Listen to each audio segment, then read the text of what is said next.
Para comprender el modelo cinético molecular, debemos saber primero que toda la materia que conocemos y existe está formada por partículas llamadas moléculas, y cada molécula por un grupo de partículas más pequeñas llamados átomos. Estas moléculas se encuentran en movimiento constante y este movimiento depende del estado en el que se encuentre nuestra materia.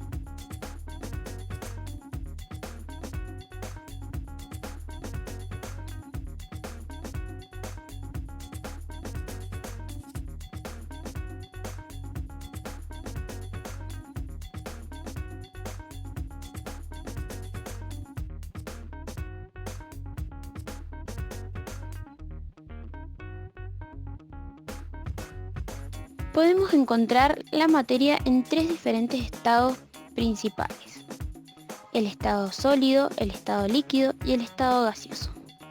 En el estado sólido, las moléculas que la componen se encuentran unidas muy fuertemente y solo pueden vibrar en su posición. Como se puede observar en la imagen, vibran muy poquito y todas muy juntas. En el estado líquido, las moléculas se desplazan en cualquier dirección, pero con fuertes atracciones entre sí.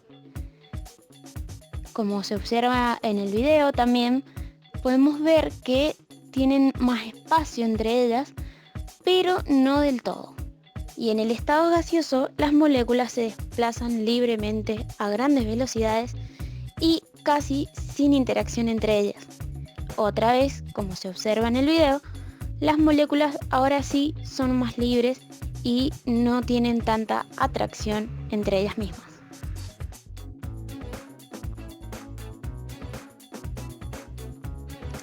¿Qué es la temperatura? Para tener una idea un poco más clara de qué es, podríamos definir como que la temperatura de un cuerpo a nosotros nos da una idea de la frialdad o calidez de los cuerpos, generalmente en alguna escala determinada. Que un objeto esté caliente o frío a nosotros nos dice que ésta se relaciona de forma directamente proporcional a la energía cinética de las moléculas que forman parte del objeto. Está claro que las moléculas se encuentran juntas y atraídas entre sí debido a la energía potencial que éstas poseen. La temperatura, obviamente, de la materia está directamente relacionada con la energía cinética y potencial de las partículas que la componen. Existen al menos tres diferencias, porque acá entra mucho en juego también lo que es el calor. Entonces existen tres diferencias entre temperatura y calor. Y para tenerlo en claro, podríamos decir que la temperatura es la medida del movimiento de las moléculas que componen un cuerpo y es un indicador de la calidez o frialdad. Y sus mediciones de temperatura nos dicen cuánto más caliente o fría está una cosa que la otra.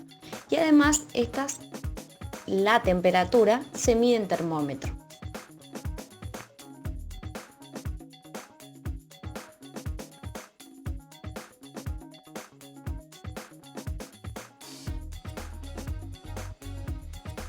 El termómetro es un dispositivo cuyo principio de funcionamiento se basa en la propiedad de la materia que se conoce como expansión térmica. El mercurio y el alcohol son los líquidos utilizados por excelencia debido a su expansión térmica relativamente alta, ya que permanecen en estado líquido dentro de un amplio rango de temperaturas. Actualmente se utilizan tres escalas de temperatura. Los grados Celsius son utilizados principalmente en Latinoamérica y Europa. Tiene el valor 0 grados a la fusión del hielo y 100 grados a la ebullición del agua. Se divide en 100 partes iguales. La escala Fahrenheit se utiliza principalmente en los Estados Unidos de América.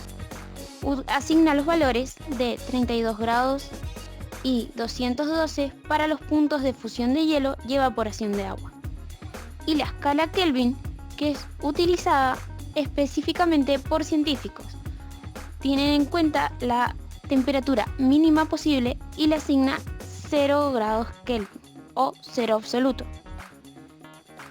quedando así 273 grados Kelvin para la temperatura de fusión del hielo y 373 grados Kelvin para la de ebullición del agua.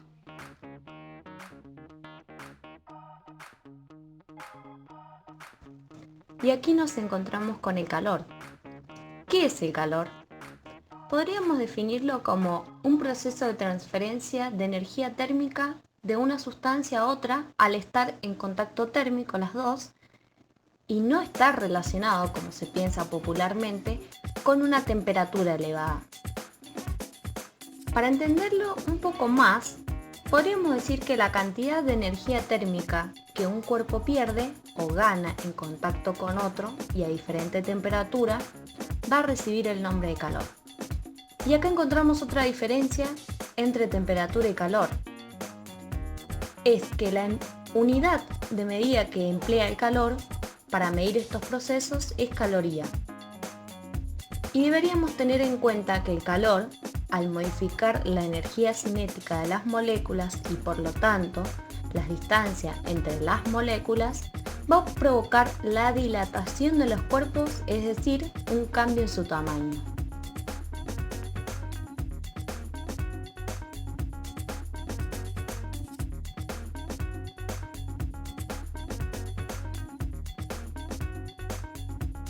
Y algo que deberíamos tener en cuenta y que es muy importante es que el calor no está relacionado con la temperatura, sino con el proceso por el cual dos o más objetos en contacto térmico transfieren su energía térmica modificando así sus temperaturas.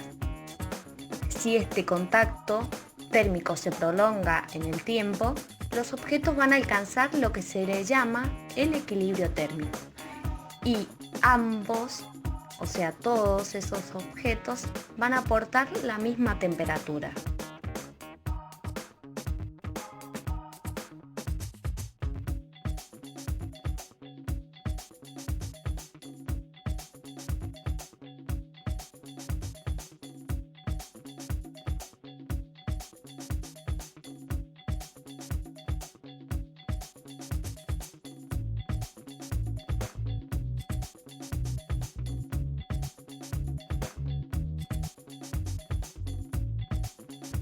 Energía térmica. ¿A qué hace referencia la energía térmica? Podríamos decir que hace referencia a la sumatoria de las energías potenciales y cinéticas portadas por las moléculas y átomos de una sustancia u objeto. Estas energías, tanto la potencial y la cinética, obviamente de las moléculas, no contribuyen directamente a la temperatura, pero son parte obviamente de la energía interna, que es la suma total de todas esas energías.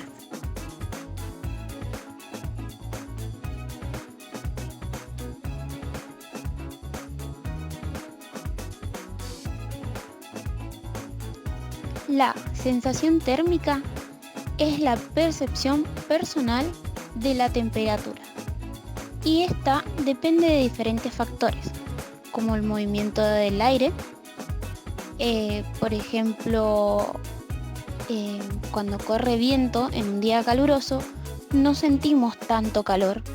Por esto es que tiene sentido utilizar el ventilador en el verano, ya que no baja la temperatura del aire, pero sí nos permite un intercambio mayor de energía entre nuestro cuerpo y el medio, reduciendo una sensación de calor.